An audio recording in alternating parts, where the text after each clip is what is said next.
Right. Well, welcome to Little Steps to Epic month. I have to say that really carefully so I don't fall over the words.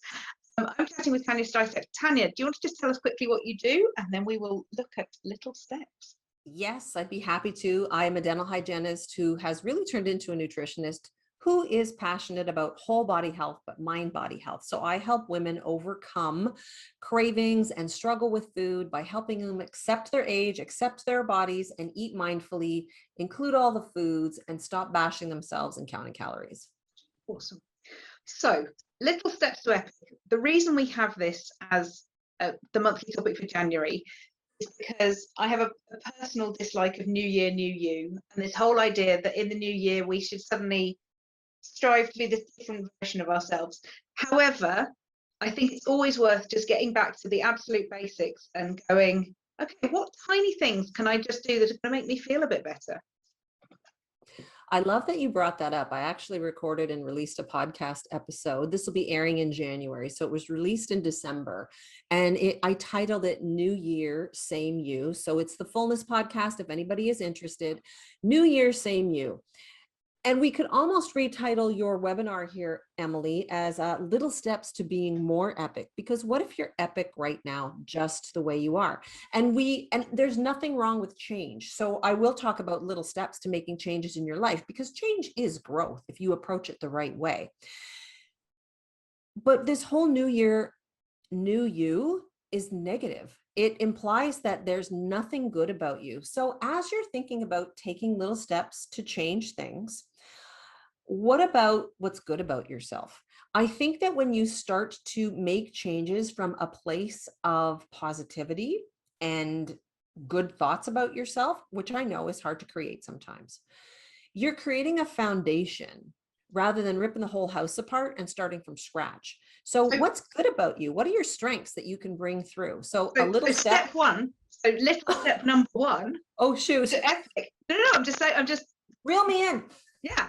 Yeah. So little step number one is notice and acknowledge all the epic things you already have. Yes. Little step number one, acknowledge your strengths. And if you can't figure them out, sit down, get a pen, and you will find them. They are in there. Just write down 3. And by the way, the pens can be really colorful and can be sparkly, can't they? Oh, yes. Yes. Glow in the dark. Oh. Imagine. Okay, so once we've established that we're brilliant, but we're still in perimenopause, so we've still got stuff going on and we want to still feel more epic, where do we go next? What do you want to change? Write a list, verbally talk it out. What do you want to change? And when you start to say things like, I want to be healthier, I want to be fitter, I want to lose weight, you need to dig deeper, because having these vague goals isn't effective. So say you want to change your health, you want to be healthier. The next step is to identify what you want. So that's step 2, identify what you want to change. And then I might move on to step 3 and find that emotional why. Why do you want to change that? And I'm going to interject here quickly. Of course. Always the way when it's a conversation with us two, we're like, ooh, yeah, this. Things like wanting to be healthier, wanting to be fitter, wanting to lose weight, a lot of those are actually external wants. They're what we think we should want. Oof, yes, yes. Step 2.0. Yeah. and a half. Are they things that you want, or are you doing them because of outside reasons? So yes, if you have high blood sugar, if your blood pressure is off, then your goal might be not, I want to be healthier. I would like to find some ways that will manage my blood sugar. Exactly. Right? And then that becomes much more specific and therefore much easier to get to. The same with I want to be fitter. Well, what does fitter look like? Is it that I want to be able to climb the stairs without being out of breath? Is it that I want to enter a triathlon? Is it that I want to lift heavier? Like, just fitter is a nothing. You know, it's how long's a piece of string. And I think when we look at these little steps, we want to be really nailing down on what we actually want to achieve, so that actually only then take really little steps to do that because we're really targeted on what it is we're trying to achieve. And so we can go off and achieve it. Yes, yes, yes, exactly. And, I think most people at this point start to think of action, right? Okay, what am I going to do?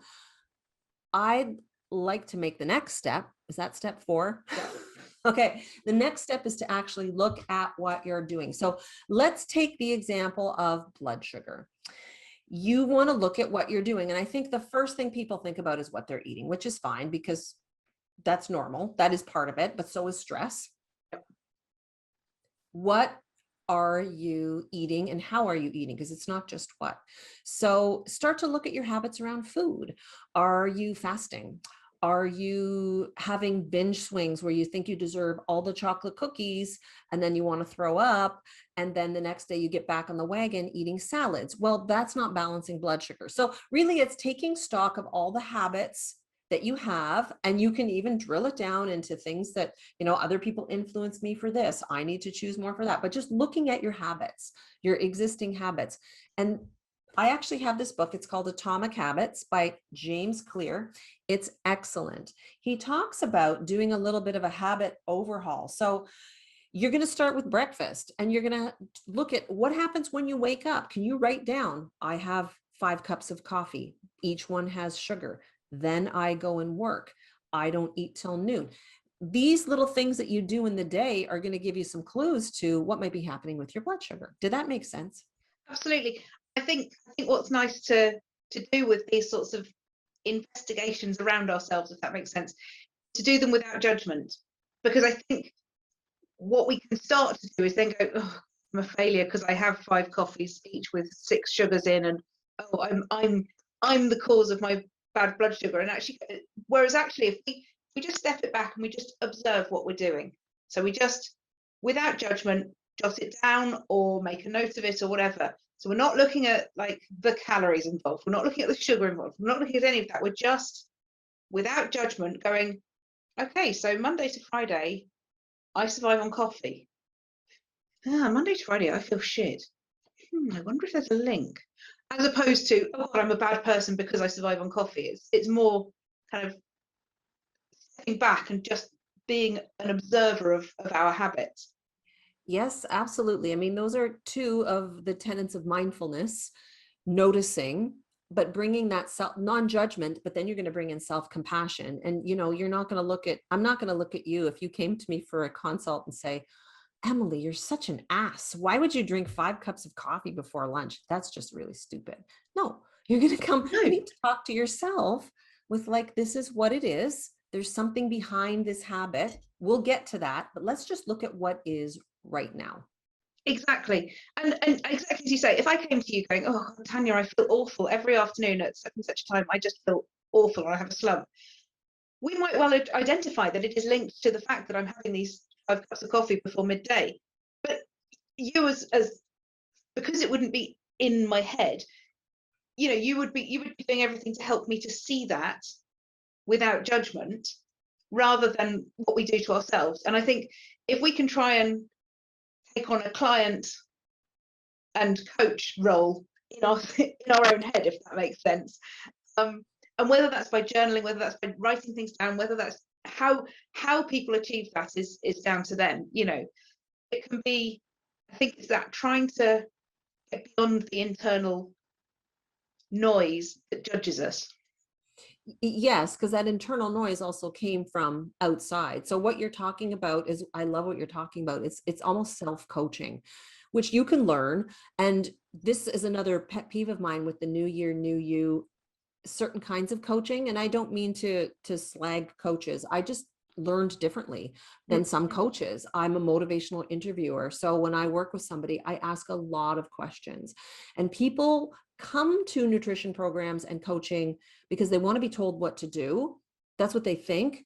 But if that worked, you could just buy a diet book. You could just, you're not getting to the subversive little like subconscious triggers to behavior. Absolutely. And whether we talk about this with habits, whether we talk about it with a relationship with food, which obviously both of us have opinions on, all of it if you can get yourself to a place of not judging what you're doing, and of quieting that little internal voice that wants to tell you that you're shit because that's what it's there for, but actually just trying to quiet that, going, do you know what, I'm going to go back to step one momentarily here and remind myself why I'm already epic.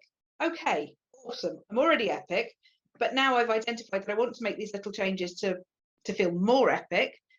And okay, I'm identifying that coffee isn't helping me. Okay, let's try just cutting back on the coffee and see if I feel more epic. You know, it becomes just this sort of ongoing little experiment that you're doing with yourself, rather than sort of a self-flagellation. Excuse me. Totally. Yeah, no, totally. And that's, I think I started to say there were we pulled on two tenets of mindfulness. One of them is curiosity. So when you approach changing lifestyle with curiosity, you're more apt to create changes that fit you, that align with you, rather than somebody else's advice. And somebody else's advice might be great. I mean, experts are in the group, we can give advice all day long, but we need to be able to have a discerning lens on to pull in things that fit us. So you may find, okay, if I don't have that coffee, I'm really tired. There's a choice point. Maybe you're going to decide I'm going to go on with the coffee, but I'm going to add food. Or maybe you're going to decide, like, I'm really addicted and I need to go through a week of crushing fatigue so that I can get off the coffee. There's choice points along the way when you're curious. Absolutely. And they're all choices that are without judgment. And I think that's the really important thing. It's kind of, I know I say this from time to time, but it's kind of be more dog about things. Like my dogs, Yes. they won't do stuff if it doesn't sit right for them. They don't feel the societal pressure that they must look a certain way or be a certain way. They just get on with it. One of them, every now and then, decides he doesn't like his food, and he makes it very clear. He just goes, just not going to eat that anymore. It's like, oh, okay, time to switch up your food then. And we go and switch up his food, and then he's like, oh, awesome, this is great. We don't allow ourselves the grace to do that. We don't allow ourselves the space to do that. We just sort of slog on going, well, I should eat such and such a thing because it is good for me. And it's like, well, actually, does your body want it? Yep, that's right. That's right. So you're really drawing on more of that intuition to make decisions for yourself. And that's something that you can hone too while you're trying to make these changes. Instead of looking at this whole New Year's resolution, you could almost make yourself a passion project for an entire year. Wouldn't that feel good? Wouldn't that be amazing? Epic. Yeah. It would be epic. And imagine, oh my God, wow. Imagine if you did that. If you, every day, you just did something to be curious about yourself, about your habits, about what you do, and maybe even made a little note of it and put it in a jar. And then at the end of the year, you could look back and go, wow, I've identified stuff about myself that I just never knew was there. I love that idea, actually. And you could even pull them out at the end of the year and say, I don't think that's me anymore. Exactly. Or actually, this is so fundamentally me. Yes. That's cool, right? That goes on number one of step one for next year. I am epic because of these things. These things are unfaltering. But over my year of non-judgmental discovery about myself, I have found that actually I can ditch those things. And wow, that is the essence of me. Yes. This is great.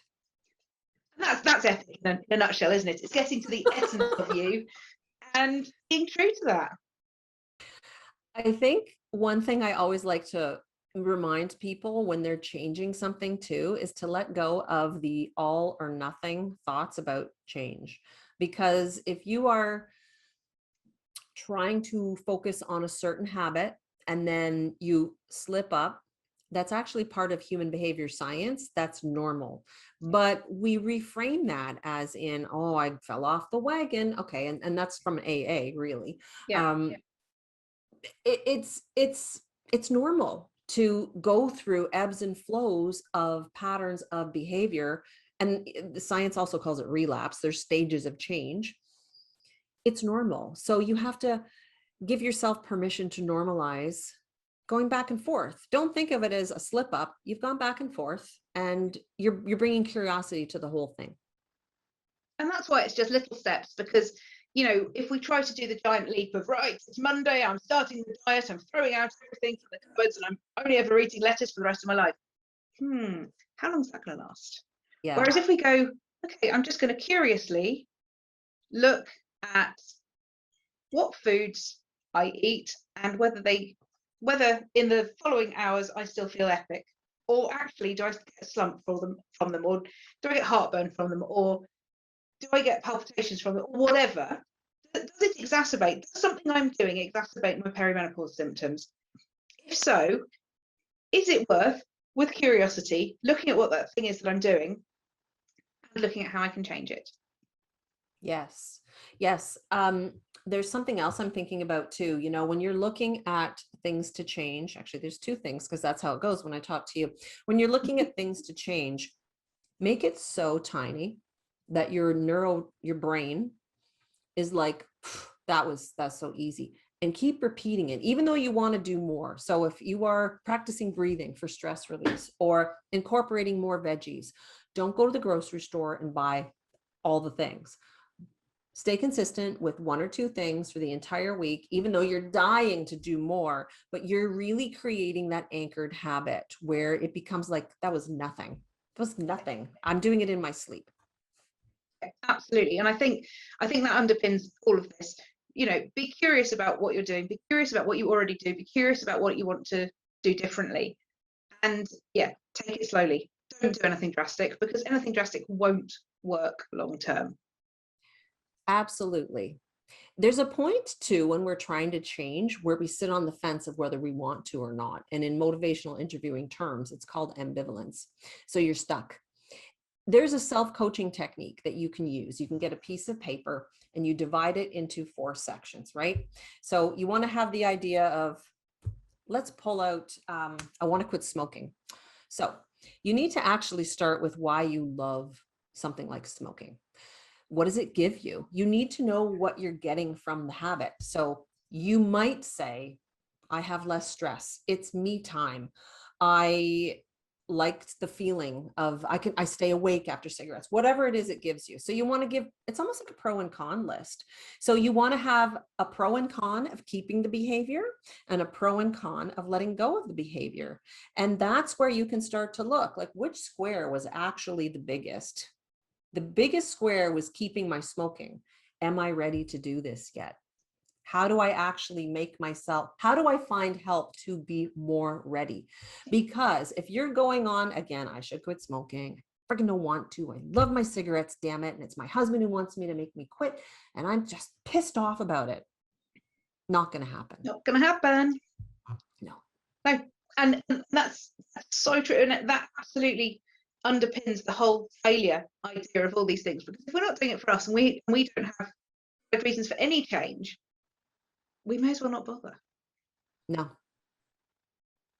And I now won't get into my rant about big diet companies and how they set us up for failure, because that's one for another time. Let's record that one too. No, I absolutely agree with you, Tanya. I think it's step 1, you are already epic.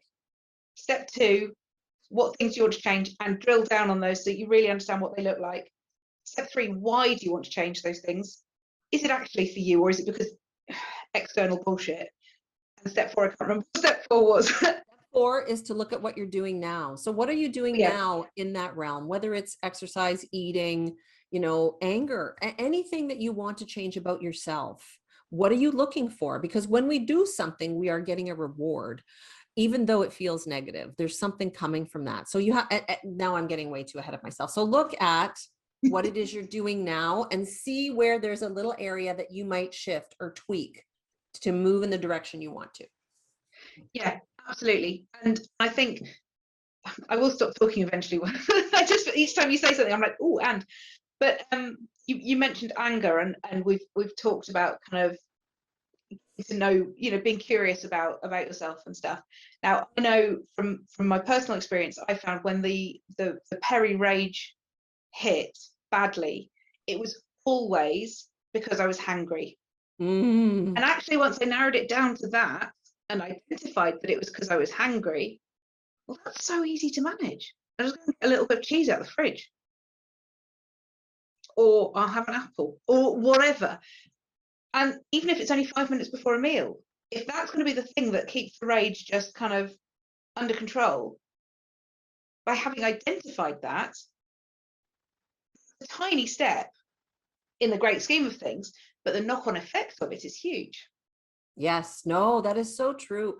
You know, I was taught in Al-Anon, because my partner, who's now deceased, he spent many years in AA.